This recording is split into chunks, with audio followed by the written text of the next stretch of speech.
10वी-12वीच्या परीक्षांचा निकाल लागला की विद्यार्थी आणि पालकांची महाविद्यालयीन प्रवेश प्रक्रियेसाठी झुंबड उडते। मात्र डोनेशन पद्धतीमुळे चांगले गुण असणाऱ्या विद्यार्थ्यांना प्रवेशापासून वंचित राहावं लागतं। या पार्श्वभूमीवर महाराष्ट्र नवनिर्माण सेनेनं डोनेशन मुक्त अभियान हाती घेतले। याविषयीची सविस्तर माहिती पक्षाचे सचिव ऋषिकुमार सुतार यांनी दिली आहे। त्या विषयावर ज्यावेळेस आम्हाला राजसाहेबांकडून आम्ही विषय मांडला, राजसाहेबांच्या आदेशानुसार आम्ही डोनेशन मुक्त पुणे जिल्हा असं एक अभियान चालू केलं। त्या अभियानाअंतर्गत सुरुवातीला आम्ही काय केलं, संपूर्ण पुणे शहरात पदनाट्याच्या जनजागृती केली। त्याचा पहिला टप्पा परवा दिवशी संपला। काल काय झालं, पुणे जिल्हा डोनेशन मुक्त हे जे आंदोलन आहे याच्या टीमने काल महाराष्ट्राचे आदरणीय मुख्यमंत्री देवेंद्रजी फडणवीस आणि शिक्षण मंत्री विनोदजी तावडे यांना एक पत्र दिलेले की तुमच्या त्या कायद्यामध्ये बदल करा। डोनेशन ही पद्धत म्हणजे मॅनेजमेंट कोटा हा नको आहे आपल्याला।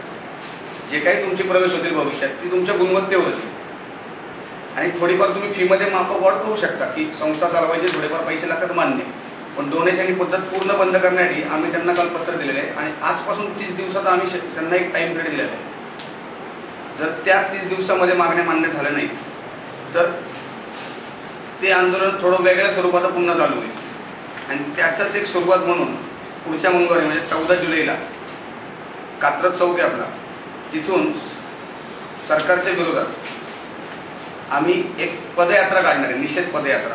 साधारण 2 किलोमीटरची असेल ती आणि त्या पदयात्रेला संपूर्ण महाराष्ट्र नवनिर्माण सेनेचे पदाधिकारी नगरसेवक हे रस्त्यावर उतरतील। दरम्यान सरकारनं अभियानाची दखल न घेतल्यास तीव्र आंदोलन छेडण्याचा इशाराही पक्षाच्या वतीनं देण्यात आलाय। सी मूव्हीज एंड न्यूज साठी प्रतिनिधी सज्जाद सय्यद, पुणे।